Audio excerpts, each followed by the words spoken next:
Hello my dear students, today I will teach you 10th history, third topic, the age of revolution 1830 and 1848.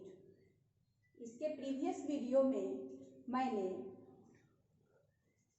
Conservatives and revolutionaries के बारे में मैं बताई थी। अब इस कंजर्वेटिव्स और रिवोल्यूशनरीज दोनों टॉपिक में हम देखे थे कि कंजर्वेटिव पीपुल का जो पावर था वो फ्रांस में सबसे ज़्यादा बढ़ते जा रहा था।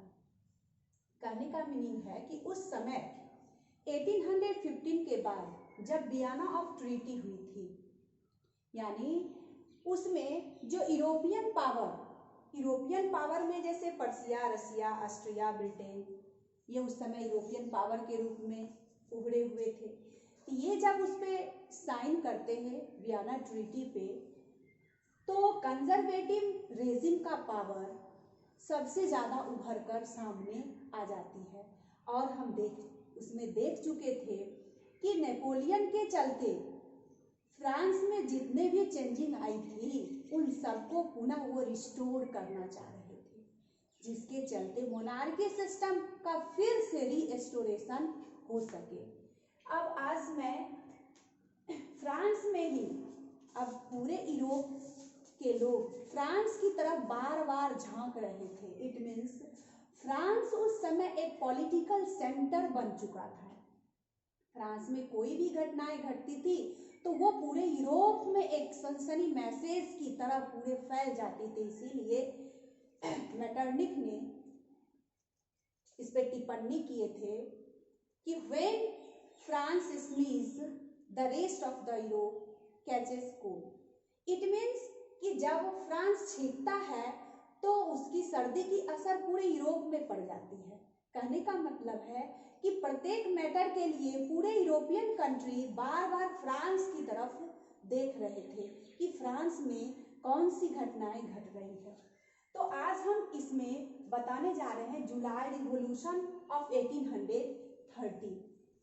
इस 1830 में जब जितने भी रिवॉल्यूशनरीज थे वो बार बार सोचते थे, थिंकिंग करते थे कि अगर कंजर्वेटिव पीपुल यानी कंजर्वेटिव रेजिम अगर यूरोप पे लागू है तो इट मीन्स वो ना तो किसी भी इनोवेशन में, चाहे साइंस टेक्नोलॉजी हो या कोई भी टेक्नोलॉजी को आगे बढ़ने में ये बहुत बड़ी बाधक सिद्ध होगी। इसीलिए हम लोग को इस रेजिम को, वहाँ पे कंजर्वेटिव रेजिम को हटाना जरूरी है। इसके लिए दो रिवॉल्यूशन वहाँ पे इम्पोर्टेंट है, एक जुलाई रिवॉल्यूशन और दूसरा ग्रीक रिवॉल्यूशन या ग्रीक वॉर ऑफ इंडिपेंडेंस। अब इस रिवॉल्यूशन में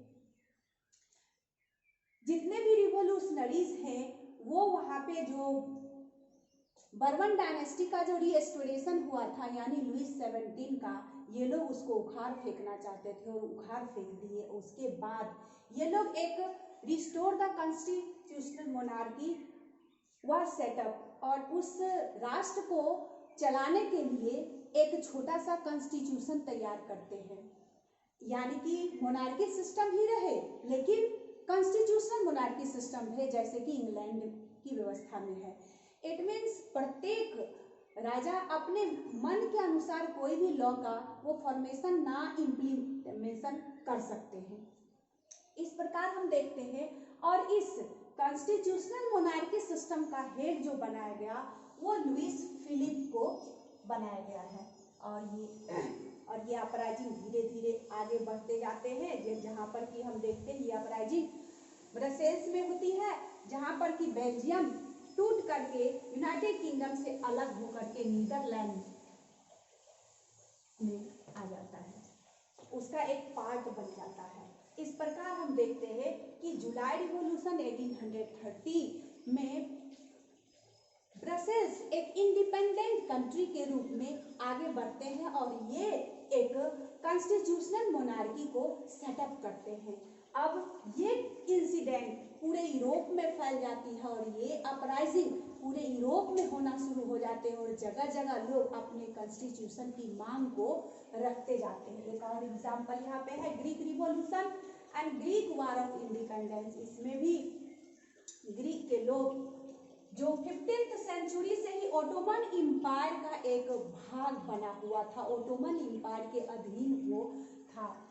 तो यहाँ पर जितने भी रिवोल्यूशनरीज थे वो लिबरलिज्म और नेशनलिज्म यानी कि लिबरल यानी वो लोग फ्री इंडिपेंडेंट एक कॉन्स्टिट्यूशन चाह रहे थे और उसको एक नेशन स्टेट में तब्दील करना चाह रहे थे। नेशन स्टेट में तब्दील करने का मीनिंग है कि उसकी एक अपनी कल्चर होनी चाहिए, उसकी अपनी एक ट्रेडिशन होनी चाहिए, उसका अपना एक लैंग्वेज होनी चाहिए। इस प्रकार वो कंट्री को आप नेशन स्टेट में तब्दील कर सकते हैं और वहाँ पे तब नेशनलिज्म की भावना आगे बढ़ेगी।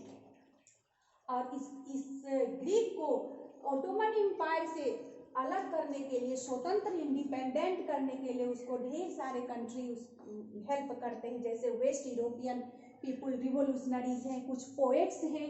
पोएट्स में खास करके एक इंग्लिश पोएट है बायरन, वो काफ़ी हेल्प करते हैं। फिर कुछ आर्टिस्ट हैं जो इनके इंडिपेंडेंस होने में काफ़ी हद तक मदद करते हैं। और लास्ट में हम देखते हैं कि finally the treaty of Constantinople 1832 में होती है और ग्रीस एक इंडिपेंडेंट नेशन के रूप में तब्दील हो जाता है।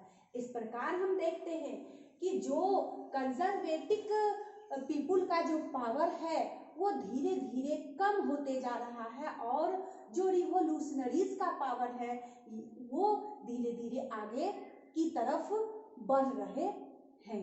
नेक्स्ट वीडियो में